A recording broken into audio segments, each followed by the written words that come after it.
Few people, if asked, would honestly admit that they feel alone. But what happens when they do feel this way?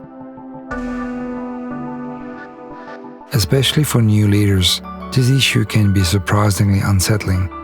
The behaviors of corporate executives flaunting their lavish salaries haven't exactly instilled empathy, self-awareness, and intuition. Interesting enough, people in the high-power conditions consistently shared less loneliness than those in low-power or neutral conditions. It's possible that experiencing a fleeting sense of power boosts social connection, whereas occupying a high-power role for a sustained period generates feeling of isolation. Too often, people underestimate the human dynamics of the situation, whether it be loneliness or the reality that if you screw up, there's nobody to help. Today, we know that nearly 2/3 of CEOs are relatively isolated, receiving no coaching or leadership advice from outside coaches or consultants. That is, the number of connections you have does not necessarily correspond to how connected you feel. You can have very few trusted advisors and feel socially connected. You can have hundreds and feel alone. I would argue this. Any leader's isolation has negative ramifications on others, and it's not just top-ranking executives who experience this kind of loneliness.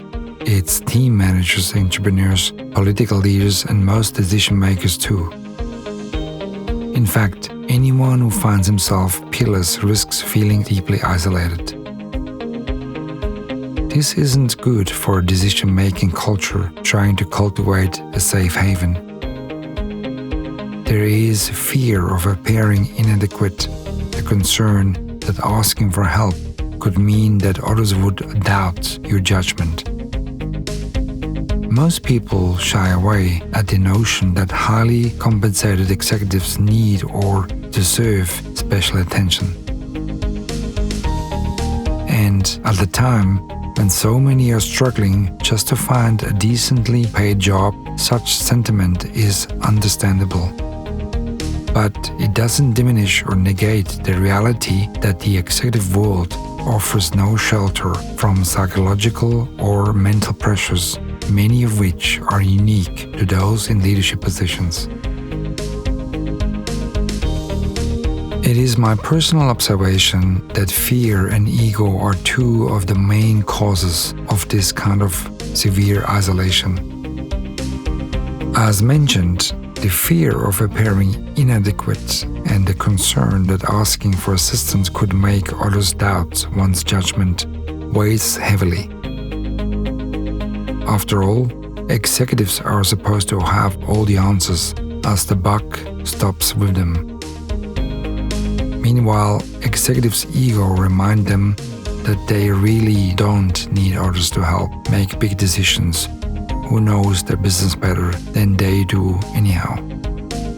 Combined, these two factors frequently prevent even high-capable executives from turning to others for guidance when they need it most. The sad part is, many times those in leadership positions don't feel they have a right to experience loneliness and isolation at all. After all, they muse they worked hard to land their coveted position. But it's a universal human response to experience times of isolation in any role these days, leadership included. Once you become a manager, people will treat you differently. They will see you differently because you have become the gatekeeper to their success, their image, their prestige, their influence and their power, which they are not willing to give up. They will begin to withhold information from you or bend facts not out of malice, but because they need to present themselves to you in a way that they want to be seen as an employee, as someone who is deserving of a promotion a race, or a big opportunity to climb up the ladder. Because a leader's actions reverberate once isolation becomes a larger problem, when it results in a poor decision-making, negativity, fatigue, and frustration. After all, who wants to work for an unhappy person?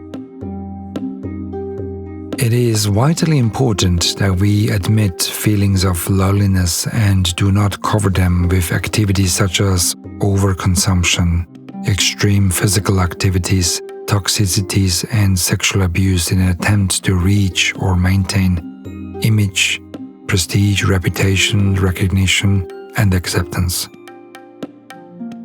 Because we live in a world where social exclusion is shameful, we do everything possible to avoid exclusion.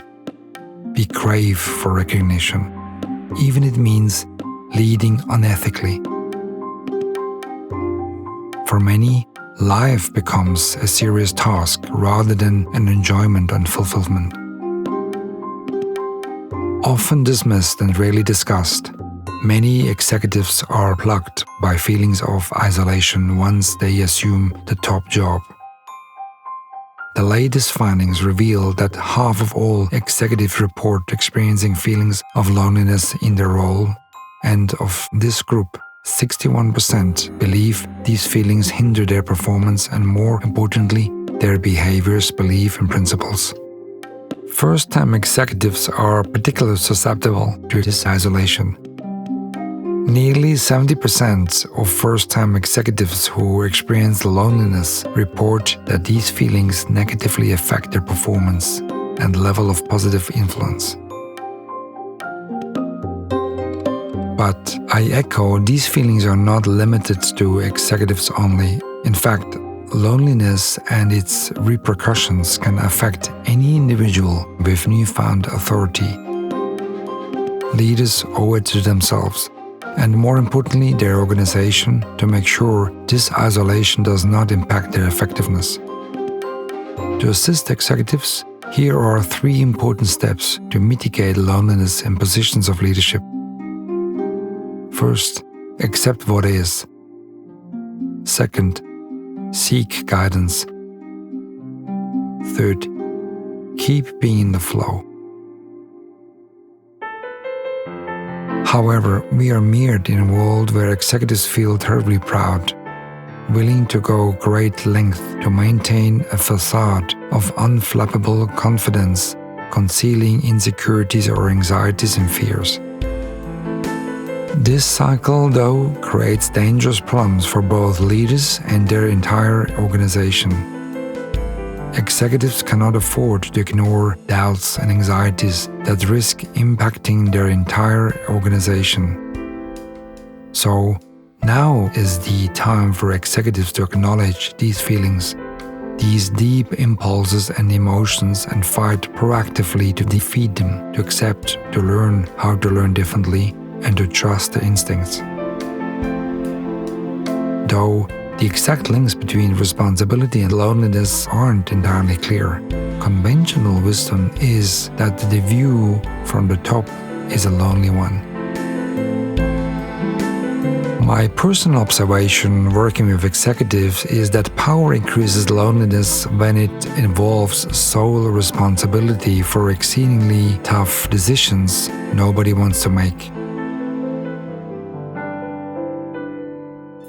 I remember when I first stepped into management roles, I had just drastically multiplied the number of people I felt burdened to make happy. If you don't prove to be of value to your team, you will lose them.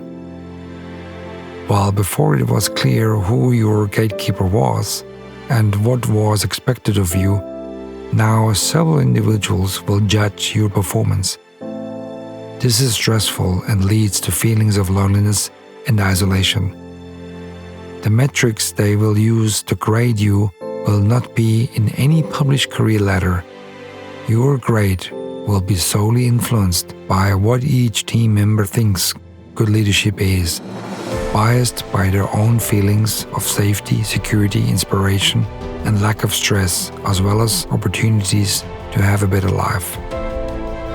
This means your moods and the words you choose to speak will have a serious impact on the mental state of your team. Small changes like eating lunch alone or hiding your true feelings about a decision with which you disagree can enhance this sort of isolation.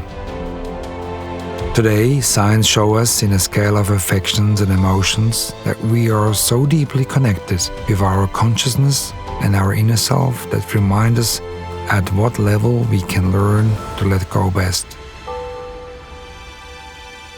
So strongly desiring to provide value is natural, but so too are the feelings of loneliness that can be exposed when all you really want is to be part of a healthy life and bond with people who have things in common.